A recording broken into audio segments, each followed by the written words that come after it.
Well, I'm fortunate to have really an excellent, a great relationship with President Trump, and Yes, alhamdulillah, kabar besar datang tepat pagi ini.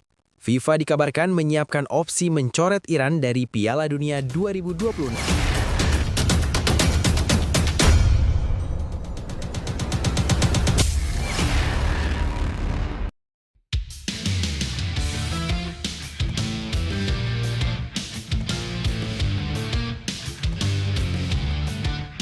Yes, alhamdulillah, kabar besar datang tepat pagi ini. FIFA dikabarkan menyiapkan opsi mencoret Iran dari Piala Dunia 2026 imbas ketegangan politik antara Iran dan Amerika Serikat. Situasi ini langsung memicu spekulasi luas. Apakah timnas Indonesia bakal mendapatkan durian runtuh dari keputusan tersebut? Isu ini mencuat karena Amerika Serikat merupakan salah satu tuan rumah Piala Dunia 2026. FIFA disebut tengah mengkaji dampak geopolitik terhadap keamanan dan kelancaran turnamen. Jika Iran benar-benar dicoret, muncul pertanyaan besar tentang siapa yang berhak menggantikan posisinya. Seperti kita semua ketahui, FIFA umumkan keputusan bersejarah untuk publik Indonesia. Luar biasa mantap. Timnas Indonesia dinyatakan lolos Piala Dunia 2026 gara-gara hal ini. Benarkah begitu? Begini faktanya. Tapi, Mimin minta tolong tonton video ini sampai selesai, agar tidak ada kesalahpahaman yang terjadi. Dan tak bosan-bosan juga, tolong like dan share video ini ke media sosial kalian, agar semua orang tahu apa yang sedang terjadi. Sebelum lebih lanjut bahas kelolosan Timnas Indonesia ke Piala Dunia, mari kita bahas terlebih dahulu info yang tidak kalah menariknya, teman-teman. Seperti kita semua ketahui, sebelum terjun ke Piala Dunia, John Herdman diyakini akan naikkan standar naturalisasi timnas Indonesia, wajib main di Liga Top Eropa. Penunjukan John Herdman sebagai pelatih kepala timnas Indonesia menjadi penanda dimulainya babak baru sepak bola nasional.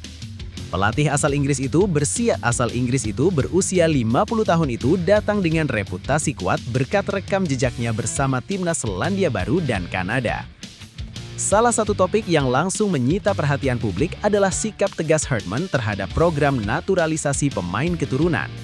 Ia menilai untuk bersaing di level dunia, timnas Indonesia harus diisi pemain dengan pengalaman di kompetisi elit. Dari sinilah perdebatan mengemuka, apakah standar tersebut realistis atau justru terlalu tinggi? Berikut 3 faktanya. Fakta 1, standar naturalisasi dinaikkan, Liga Top Eropa jadi tolok ukur.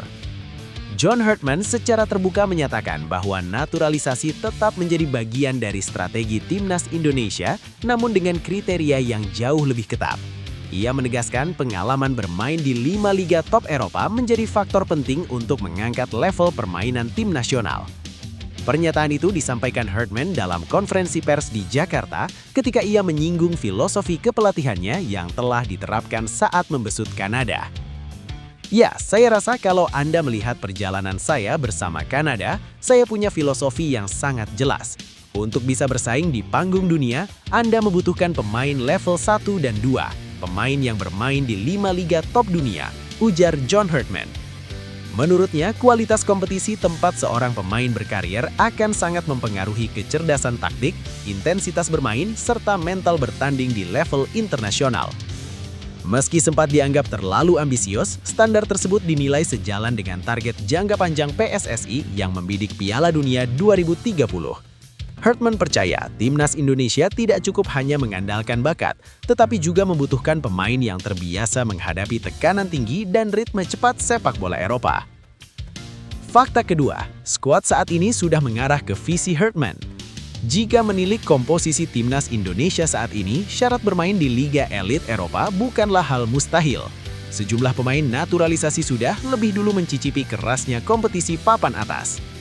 Jay Itzes dan Emil Audero bermain di Serie A Italia.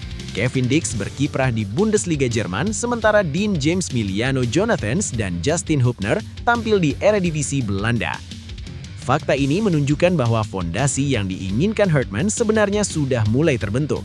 Bahkan beberapa nama calon naturalisasi lain juga dinilai sesuai dengan kriteria tersebut. Tristan Guyer yang bermain di Eredivisie serta Lauren Ulrich di Bundesliga Jerman kerap disebut sebagai pemain yang memiliki rekam jejak kompetitif di Eropa. Hartman menekankan bahwa ia tidak sekedar melihat paspor atau garis keturunan, melainkan cerita karier seorang pemain. Anda butuh pemain yang sudah merasakan intensitas dan kecerdasan taktik sepak bola dunia dan sepak bola internasional. Jadi saya akan terus merekrut pemain yang cerita kariernya menceritakan kisah terbaik. Dan karier sepak bola seseorang tidak bohong. Kalau Anda pemain top, Anda bermain di level tertinggi. Imbuhnya. Prinsip inilah yang menjadi fondasi seleksi di era kepemimpinannya. Fakta ketiga, liga domestik jadi opsi transisi yang realistis. Di tengah pengetatan standar naturalisasi, dinamika lain juga muncul. Sejumlah pemain diaspora mulai mempertimbangkan kembali Super League Indonesia sebagai tempat berkarir. Liga domestik kini tidak lagi dipandang sebagai langkah mundur, melainkan opsi strategis yang bisa menjaga menit bermain dan eksistensi di radar timnas. Nama Mauro Zilcheras menjadi sorotan utama. Striker 21 tahun itu dikabarkan semakin dekat bergabung dengan Persija Jakarta setelah meninggalkan Volendam. Media Belanda bahkan menyebut proses transfernya sudah memasuki tahap final. Jika terrealisasi, langkah ini dinilai sebagai investasi menengah baik bagi klub maupun bagi peluang Zilcheras tetap dilirik timnas di era Hartman. Selain itu, Ragnar Ortmann-Guin disebut membuka peluang bermain di Indonesia karena minimnya menit bermain di Eropa. Sementara Ivar Jenner yang berstatus tanpa klub usai berpisah dengan FC Utrecht juga dikaitkan dengan beberapa klub Super League. Bagi Hartman, kompetisi domestik tetap bisa menjadi solusi transisi selama pemain menjaga kualitas dan konsistensi. Nah, sebelum lanjut mendengar berita ini, untuk para netizen, keluarkan satu kalimat pamungkas untuk menanggapi kabar ini. Ayo teman, berikan tanggapan kalian di kolom komentar. Bravo Timnas Indonesia! Bravo PSSI, bravo John Hartman. Ayo Garuda, buktikan bahwa level kita sudah dunia. Buktikan bahwa kita adalah raksasa Asia. Tiket Piala Dunia harga mati. Di sisi lain, jangan lupa juga satu kalimat khusus untuk Erick Thohir CS yang sedang berusaha keras memajukan sepak bola Indonesia. Silahkan tulis di kolom komentar. Ayo terbang tinggi Garuda. Mari kita lanjut teman-teman. Era John Hartman menegaskan satu hal penting, naturalisasi tetap menjadi pintu, namun tidak lagi terbuka lebar tanpa seleksi ketat. Bermain di Liga Top Eropa menjadi standar emas, sementara Super League Indonesia hadir sebagai jalur realistis bagi pemain yang ingin tetap relevan. Sebuah pendekatan baru yang menuntut kualitas, kesabaran, dan visi jangka panjang demi mimpi besar timnas Indonesia di panggung dunia.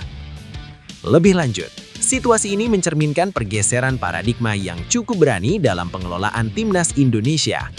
John Hartman membawa standar global yang selama ini kerap menjadi wacana namun jarang ditegakkan secara konsisten.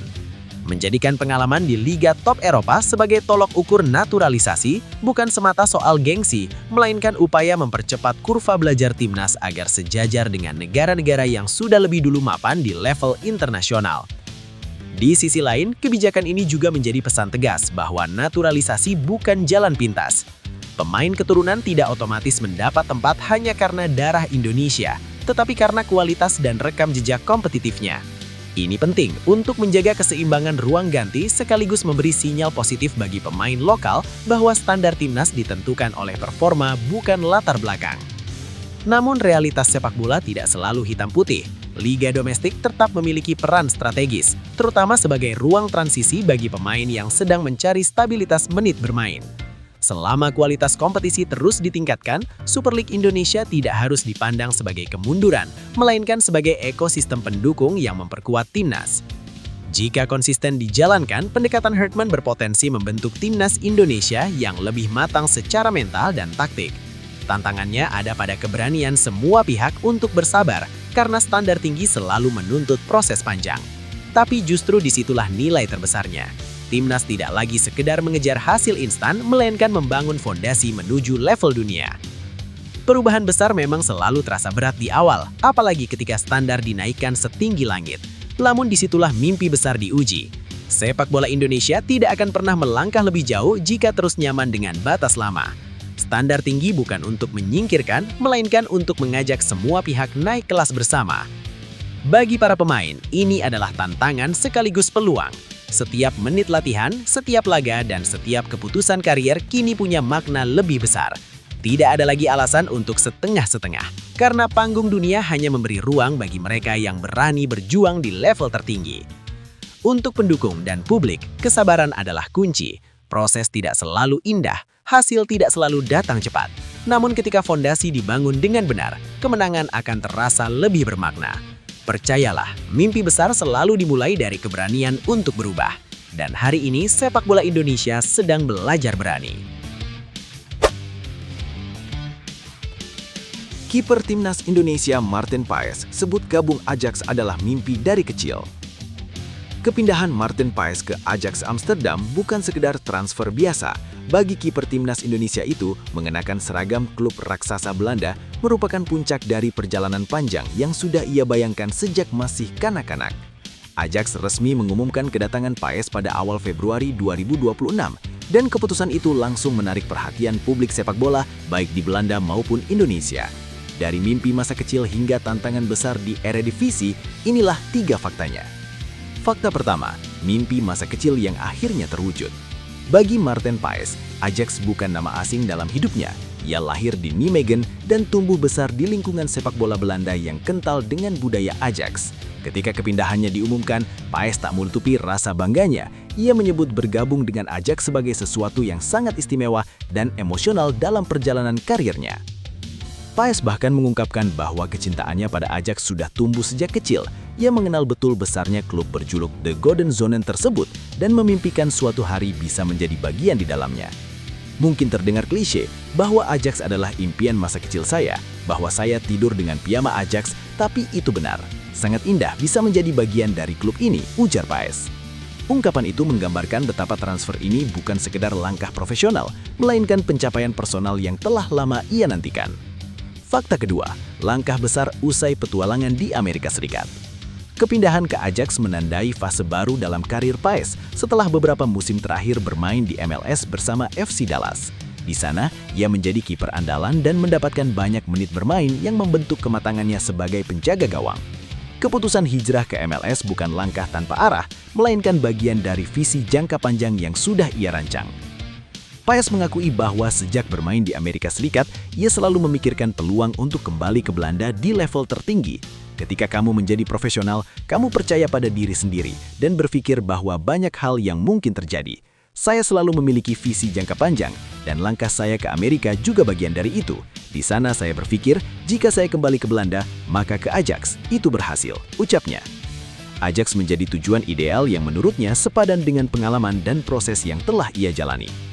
Fakta ketiga, tantangan besar dan persaingan ketat di Ajax. Menjadi bagian dari Ajax berarti siap menghadapi tekanan besar. Klub ini dikenal dengan tuntutan prestasi tinggi serta ekspektasi supporter yang selalu ingin melihat timnya bersaing di papan atas. Saat Paes datang, Ajax berada di posisi 4 klasemen dan tengah berupaya bangkit untuk kembali mendominasi Eredivisie. Persaingan di posisi kiper pun dipastikan berlangsung ketat. Paes harus bekerja keras untuk mendapatkan kesempatan debut dan membuktikan dirinya layak menjadi pilihan utama. Namun pada usia 27 tahun, ia datang dengan modal mental dan pengalaman internasional bersama Timnas Indonesia. Ia menegaskan kesiapannya membalas kepercayaan klub. Sangat istimewa dan sangat bangga. Saya bangga bermain untuk klub ini, untuk logo ini, dan untuk kota ini. Saya akan melakukan segala upaya untuk membalas kepercayaan yang diberikan kepada saya di sini, kata Maarten Paes. Bagi sang kiper, Ajax bukan sekedar tantangan, melainkan panggung untuk menegaskan kualitasnya di level tertinggi sepak bola Belanda. Lebih lanjut, situasi yang dihadapi Maarten Paes di Ajax mencerminkan fase penting dalam karir seorang pemain yang sedang berada di usia emas. Keputusan kembali ke Belanda setelah berkiprah di Amerika Serikat menunjukkan keberanian untuk keluar dari zona nyaman dan menempatkan diri di lingkungan dengan tuntutan jauh lebih tinggi. Ajax bukan klub yang memberi tempat karena nama besar semata, melainkan karena keyakinan bahwa pemain tersebut siap menjawab ekspektasi besar. Tekanan dan persaingan ketat justru bisa menjadi katalis bagi Paes untuk berkembang. Dengan latar belakang pengalaman di luar Eropa dan statusnya sebagai kiper timnas Indonesia, ia datang dengan perspektif berbeda yang bisa memperkaya ruang ganti Ajax. Jika mampu menjaga konsistensi dan memanfaatkan setiap kesempatan bermain, situasi ini berpotensi menjadi titik balik yang mengangkat namanya tidak hanya sebagai pemain timnas, tetapi juga sebagai kiper yang diperhitungkan di sepak bola Belanda. Perjalanan Maarten Paes adalah pengingat bahwa mimpi besar tidak pernah datang secara instan. Ada proses panjang, keputusan berani, dan keyakinan pada diri sendiri yang harus dijalani tanpa ragu. Dari Belanda ke Amerika Serikat, lalu kembali lagi ke panggung besar bersama Ajax. Semua itu lahir dari keberanian untuk percaya bahwa kerja keras suatu hari akan menemukan jalannya sendiri. Situasi ini menjadi pesan kuat bagi siapapun yang sedang berjuang. Tidak masalah jika jalan yang ditempuh berliku atau terasa memutar, selama tujuan tetap jelas dan usaha tidak pernah berhenti. Ketika kesempatan datang, hanya mereka yang siap secara mental dan konsisten bekerja yang mampu memanfaatkannya. Mimpi masa kecil bisa menjadi kenyataan, asalkan keberanian dan disiplin terus dijaga sampai akhir.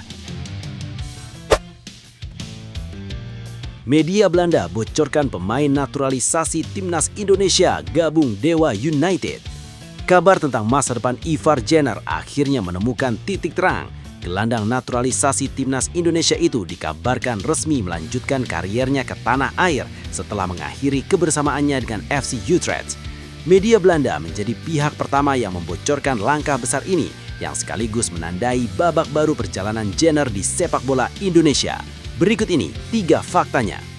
Fakta pertama, perpisahan lebih cepat dengan FC Utrecht. Langkah Ivar Jenner menuju Indonesia diawali dengan keputusan besar di Eropa. Media Belanda AD.NL melaporkan bahwa FC Utrecht dan Ivar Jenner sepakat mengakhiri kontrak lebih cepat. Keputusan ini diambil secara baik-baik tanpa konflik di antara kedua belah pihak. Bagi Jenner yang masih berusia 22 tahun, keputusan tersebut membuka ruang baru untuk mendapatkan menit bermain yang lebih kompetitif. Dalam laporannya, AD.NL menuliskan bahwa FC Utrecht resmi berpisah dengan Ivar Jenner dengan segera. Kontrak gelandang asal IJsselstein itu diputus atas kesepakatan bersama. Keputusan ini membuat Jenner bebas menentukan langkah karier berikutnya hingga akhir musim kompetisi, dan Indonesia menjadi tujuan yang dipilih sang pemain. Fakta kedua, Dewa United menjadi pelabuhan baru. Tak butuh waktu lama setelah perpisahan tersebut, Ivar Jenner langsung terbang ke Indonesia. Dalam 24 jam terakhir, ia diketahui telah tiba dan dijadwalkan menandatangani kontrak bersama Dewa United. Klub Super League yang bermarkas di Tangerang Selatan itu saat ini berada di papan tengah klasemen musim 2025-2026 dan tengah membangun kekuatan baru. Dewa United bukanlah lingkungan asing bagi Jenner. Klub ini dikenal memiliki nuansa Belanda yang kental dengan Jan Olde Rikring sebagai pelatih kepala. Di dalam skuad terdapat pula nama-nama seperti Sunny Stevens, Nick Kuipers, Stefano Lillipali, dan Rafael Struijk. AD.NL menyebutkan bahwa di Dewa United, Ivar Jenner akan bergabung dengan beberapa rekan senegaranya, sehingga proses adaptasi diyakini berjalan lebih mulus. Fakta ketiga, dampak untuk klub dan timnas Indonesia. Kehadiran Ivar Jenner diproyeksikan memberi dampak ganda. Bagi Dewa United, tambahan tenaga di lini tengah akan memperkuat keseimbangan permainan tim, baik di kompetisi domestik maupun di level Asia. Dewa United dijadwalkan tampil di perempat final AFC Challenge League menghadapi Manila Tiger pada 5 dan 12 Maret 2026, sehingga pengalaman Jenner di Eropa diharapkan menjadi pembeda. Sementara bagi timnas Indonesia, langkah ini memberi keuntungan tersendiri. Jenner yang sejak 2013 menimba ilmu di Akademi FC Utrecht dan debut profesional bersama Jong FC Utrecht pada 2022, kini berkesempatan mendapatkan jam terbang reguler. Dengan agenda timnas Indonesia ke depan yang padat, keputusan bermain di Super League dinilai dapat menjaga ritme dan kesiapan sang gelandang untuk tampil maksimal saat dibutuhkan merah putih. Lebih lanjut, situasi ini menunjukkan perubahan arah karier yang cukup realistis dan matang bagi Ivar Jenner. Di usia 22 tahun, pilihan untuk meninggalkan Eropa bukan berarti langkah mundur, melainkan upaya mencari ruang bermain yang lebih pasti. Di tengah ketatnya persaingan di Belanda, keputusan ini bisa menjadi jalan untuk menjaga kontinuitas performa sekaligus kepercayaan diri sebagai pemain inti. Bagi Dewa United, langkah ini mencerminkan ambisi klub yang semakin serius, mendatangkan pemain dengan latar belakang Akademi Eropa dan status penggawa timnas Indonesia bukan hanya soal kualitas teknis, tetapi juga sinyal bahwa klub ingin naik kelas, baik di Super League maupun kompetisi Asia. Lingkungan bernuansa Belanda juga membuat transfer ini terasa logis dan terencana. Dari sudut pandang timnas Indonesia, kepindahan ini patut dilihat secara positif. Jam terbang reguler seringkali lebih berharga daripada sekedar status bermain di Eropa tanpa menit tampil. Jika Jenner mampu menjadi motor lini tengah Dewa United, konsistensi tersebut bisa berdampak langsung pada performanya bersama timnas Indonesia di agenda internasional mendatang. Langkah ini adalah pengingat bahwa karier besar tidak selalu berjalan lurus. Terkadang seseorang perlu berani berbelok untuk menemukan jalannya sendiri. Ivar Jenner memilih ruang bermain yang memberi kepercayaan dan tanggung jawab, dan dari situlah seorang pemain benar-benar tumbuh. Setiap menit bermain adalah pelajaran, setiap laga adalah ujian mental. Bermain di hadapan publik sendiri dengan beban ekspektasi yang besar justru bisa menempa karakter dan kepemimpinan. Dari Super League, seorang pemain bisa bangkit lebih kuat, lebih matang, dan lebih siap menghadapi panggung internasional. Untuk Ivar Jenner dan pemain muda lainnya, pesan utamanya sederhana, percaya pada proses, kerja keras tidak pernah mengkhianati hasil. Selama komitmen dijaga dan fokus tidak goyah, peluang besar akan selalu datang, baik untuk klub maupun untuk Merah Putih. Sassuolo pamer momen pelatih timnas Indonesia John Herdman kunjungi Jay Eades disambut Fabio Grosso. Kunjungan pelatih timnas Indonesia John Herdman ke markas Sassuolo menjadi potret menarik hubungan antara sepak bola nasional dan Eropa. Di tengah kesibukannya menjalani safari pemantauan pemain, Herdman menyempatkan hadir langsung di sesi latihan klub Italia tersebut untuk bertemu Jay Eades, sang kapten Garuda, serta Fabio Grosso, pelatih Sassuolo. Dari pertemuan hangat hingga agenda besar timnas Indonesia ke depan, berikut 3 faktanya. Pertemuan 3 figur di Mapei Football Center. Kehadiran John Herdman di Mapei Football Center bukan sekedar kunjungan formal. Pelatih asal Inggris itu disambut langsung oleh Sassuolo dan mendapat kesempatan melihat sesi latihan tim utama dari jarak dekat. Momen ini menjadi spesial karena mempertemukan 3 figur penting, yakni Herdman sebagai pelatih timnas Indonesia, Jay Eades sebagai kapten Garuda, dan Fabio Grosso sebagai nahkoda Sassuolo. Dalam suasana santai usai latihan, ketiganya terlihat berbincang dan bertukar pandangan seputar sepak bola. Sassuolo melalui keterangan resminya menyebut kunjungan ini sebagai sore yang istimewa. Klub menegaskan bahwa Herdman berkeliling fasilitas latihan sebelum akhirnya berdiskusi langsung dengan Jay Eades dan Fabio Grosso sebagai bentuk keterbukaan dan hubungan internasional yang terus dijaga Sassuolo. Dialog sepak bola dan simbol inklusivitas. Pertemuan tersebut tak hanya bermakna personal bagi Jay Eades, tetapi juga mencerminkan iklim inklusif di tubuh Sassuolo. Klub berjuluk Hitam Hijam itu menilai diskusi antara Herdman, Eades, dan Grosso sebagai ruang berbagi pengalaman lintas negara dan budaya sepak bola. Dalam pernyataan resminya, Sassuolo menuliskan bahwa pertemuan ini didedikasikan untuk berbagi dan bertukar pengalaman, serta menegaskan fokus dan keterbukaan internasional klub. Bagi Jay Eades, momen ini menjadi penegasan perannya sebagai jembatan antara timnas Indonesia dan atmosfer sepak bola Eropa. Sementara bagi Herdman, ini adalah kesempatan menyelaraskan visi dengan pemain kuncinya di level klub. Bagian dari safari Eropa John Herdman. Kunjungan ke Sassuolo hanyalah satu titik dari rangkaian safari ke Eropa yang sedang dijalani John Herdman. Pelatih berusia 50 tahun itu aktif berkeliling benua biru untuk memantau langsung kondisi para pemain timnas Indonesia yang merumput di luar negeri. Sebelum singgah ke Italia, Herdman telah mengunjungi sesi latihan Borussia Mönchengladbach serta menyaksikan laga Go Ahead Eagles. Di sana, ia memantau Kevin Dix dan Dean James yang masuk radar skuad Garuda. Seluruh rangkaian perjalanan ini menjadi bagian dari persiapan serius timnas Indonesia jelang FIFA Series pada Maret 2026, di mana Indonesia akan bertindak sebagai tuan rumah dan menghadapi Bulgaria, Kepulauan Solomon, dan Saint Kitts dan Nevis.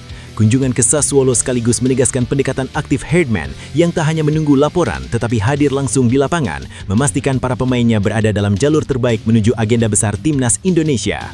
Lebih lanjut, situasi ini menunjukkan langkah progresif dan serius dalam cara timnas Indonesia dikelola saat ini. Kehadiran John Herdman langsung ke klub tempat pemainnya bernaung memberi sinyal kuat bahwa timnas tak lagi berjalan dengan pola lama yang berjarak antara pelatih dan pemain diaspora. Pendekatan personal seperti ini membangun rasa kepercayaan, sekaligus memastikan visi permainan di klub dan tim nasional tidak berjalan sendiri-sendiri.